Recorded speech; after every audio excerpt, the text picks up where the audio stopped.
Yo, if you score on me and you watch that replay, it's done. Don't do it. I'ma hit you with like 100 drag backs. I'ma park the bus. Boom. We gonna hold the ball all day and have a lovely old time. No cap. I can run the game in sandals. No long talk, don't ramble. If I score once, it's done. I'ma hold the ball, you won't have fun. Pass around the back, no shame. It's more than just a game. If you promise me elite, I'ma sell my mom's soul today. Gold one, all I had is gold one. All I had is gold one, I'm stuck in gold one. All I had is gold one, I can't hit Elite 3. You can never see me in Elite, no. What is the deal, YouTube? It is your boy 1 Star Week Finna. You are now watching another episode of the Broke Boy Road to Glory. And I know it's only been 1 day since yesterday. Actually, it's probably been a little bit less than a day, maybe 22 or 23 hours. But we got some news for you guys. First off, we finally packed a team of the season. The hunt for a team of the season is now over, right?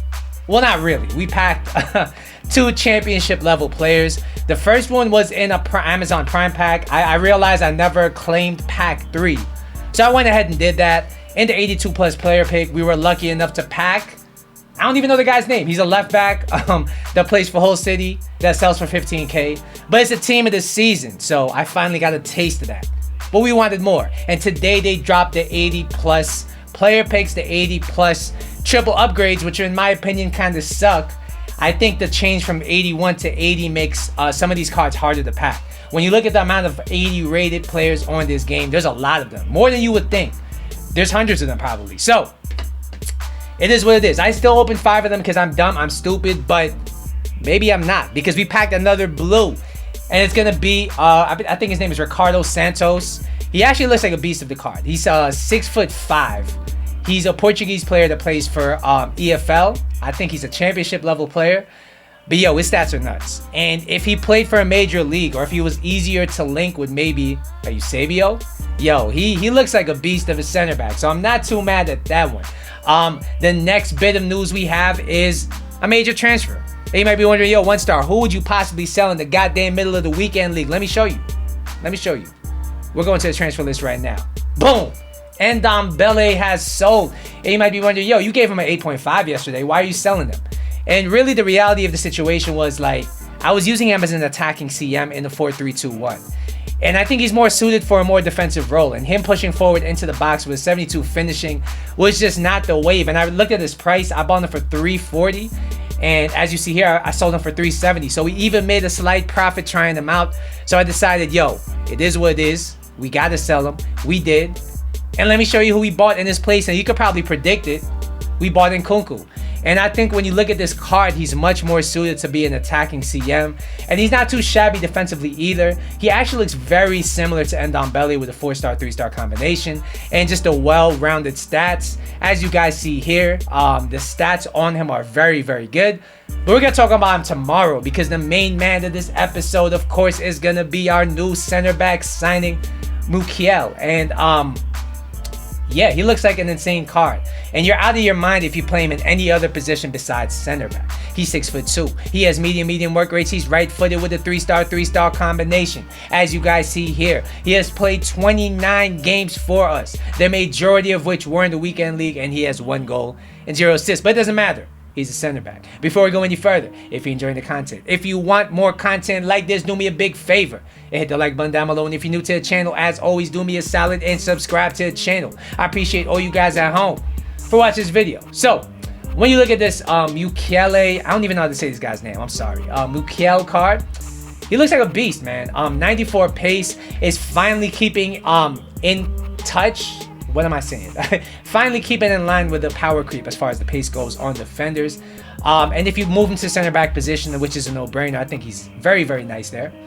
Passing wise, he looks like a beast. I know it only says 82 passing, but it's because he has 40 free kick accuracy. But look at the rest of the stats. They're very, very good. And when you think about him as a center back, yo, this guy might be a David Luiz type player. Dribbling wise, he looks elite as well. I mean, is he really going to feel 90 dribbling at, how tall is he? 6'2"? Not really.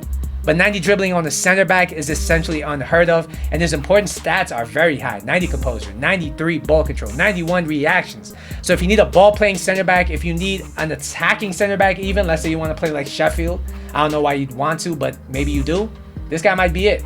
Defending and physical wise, he looks almost flawless. The one issue with this card is the 81 defensive awareness.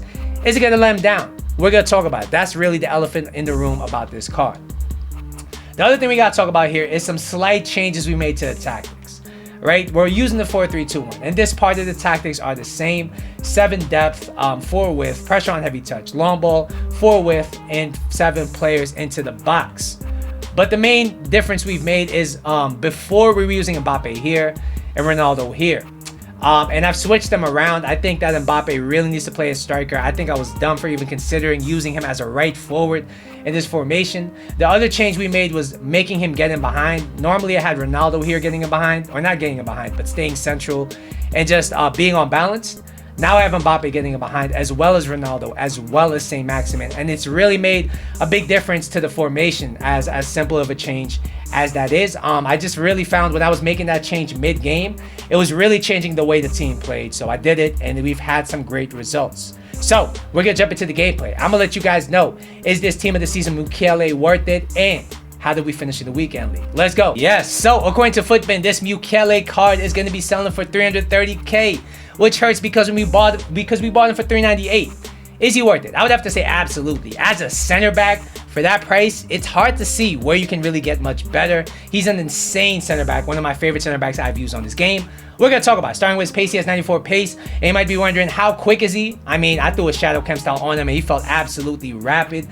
When I was getting countered, and I was getting countered like really bad, this guy caught up with every single person. It doesn't matter if your opponent has team of the season Ronaldo or whatever, team of the year Ronaldo, team of the year Mbappe. This guy catches up with every single person, and it's essential to defending in this meta. Overall, this guy's pace is a perfect 10 out of 10. We're going to skip the shooting and head straight onto the passing.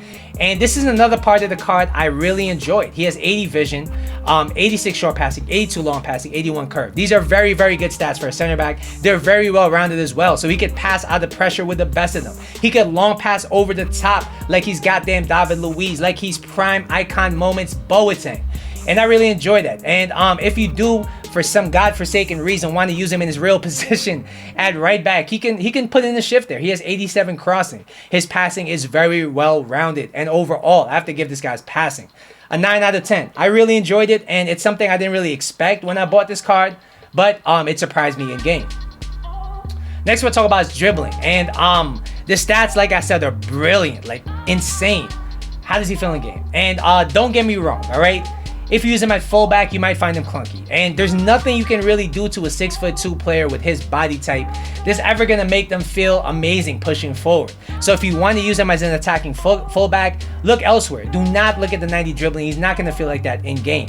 But when you look at it from the flip side, as an attacking center back maybe, or a center back that pushes forward and starts attacks, this guy's insane on the ball. He has 85 agility and 81 balance, and while he doesn't feel like Neymar on the ball, he feels very, very good. And it really helps if you're being pressed by the opponent and you want to pass out of the back. He's going to be able to do that well. Let's think about it from the flip side as well. Defensively, this guy's jockeying ability is surprisingly amazing for a 6'2" player. He feels super smooth when it comes to turning, and it really helps once again on the counter. If you get what am I trying to say? If a through ball passes him, he's actually able to recover more than the player with his body stature should. And it's really because of his 85 agility and 81 balance. He has 90 composure, which means that he loves pressure. He lives for pressure. And he has 93 ball control, which I really noticed, because not only does he play like a very press resistant player, he's also somebody that wins every challenge and takes the ball with him. Overall, this guy's dribbling is an 8 out of 10. Finally, we will be talking about his defending and physical contributions, and you might be wondering, is the 81 defensive awareness going to let him down? And honestly, I didn't really find it being an issue at all. I didn't really find his defensive AI really pushing out of position or being in bad places. I actually found quite the contrary. And it really confuses me because he has 81 defensive awareness. I threw a shadow on him, which only brings his defensive awareness up to 86. But he was always in the right place at the right time. And while he's not a Maldini or a Blanc or something like that as far as defensive AI goes, he's not a liability at all. He gets the job done. And if you pair him with a player with better defensive awareness, you won't notice it at all. What I really did notice though is this guy's stand tackle. He feels like I think a prime icon moments Desai should feel in this game with more pace. His stand tackle was insane. He felt very strong going into a challenge. He seemed to win every single ball I went for. And one thing I really noticed with him is that he seems to have a big magnet around him. So anytime the ball is near him, he's gonna like get the ball. He's gonna win those 50-50 challenges every single time. And I think a lot of it is just down to his body type because his aggression is only 84. So he really shouldn't feel as aggressive and strong as he does, but he does. His 89 interceptions really makes him very good at breaking up play as well. And his 99 jumping is a treat to have. He won a header for me that scored me a goal that ended up winning me a game. So I really enjoyed that. Overall, this guy's defending and physical is a 9.5 out of 10. All right, guys, so what's the final verdict on this card? I would say do not sleep on this card. His price is dropping, but yo, he's a beast. He's a French right back, so he links a lot of different teams. He plays for Bundesliga. He has a lot of good strong links. He has the perfect link with Nkunku, so you can't even say he's hard to link. And when you look at what he provides with the pace, the defense, the physical, he can be an actual anchor for most people's defenses. And overall, I gotta give this guy a 9.5 out of 10 as a center back. He's one of the best center backs I've used on this game, and I can't believe he's going for so cheap. Alright guys, so you might be wondering how I did in the weekend league, and we had an amazing Sunday after a disappointing Saturday because we were 10-5 yesterday, and the gameplay was absolutely horrific. It was horrible to say the least. But today I don't know what happened. I don't know if EA bought a new hamster to run on the wheel that's running the servers, but yo, the gameplay was hitting, and it was hitting good. We felt great on this game. And what really was the difference between today and yesterday was the fact I could dribble. So I could skill cancel. I could R1 and L1 dribble. I could left stick dribble. And that really makes all the difference because on this game, the dribbling is so important to scoring goals, to creating opportunities, that when you can't do it, it really makes you feel limited. But today, it was the opposite. I felt great. And we had a great run, and unfortunately I ran out of time, so I wish I could have pushed for gold 1. I think I would have gotten it, but we did finish at 17-6 after starting the day at 10-5. So that means that we only lost one game, and we only lost that game by a goal, so it was a very close game regardless. So we went 7-1 today. The 4-3-2-1 played very well for us. Every single player on this team did well, and I do think bringing Nkunku in over Ndombele made a big difference to how my team performed in game. I know it sounds stupid, but making small changes like that can make big differences in how the rest of the team plays. I'll be talking about that tomorrow. But yeah, that's going to be my episode for today. Let me know in the comment section down below how you did in the weekend league. Did you hit your goal? Once again, don't forget to like and subscribe. I will see you guys in the next episode, but until then,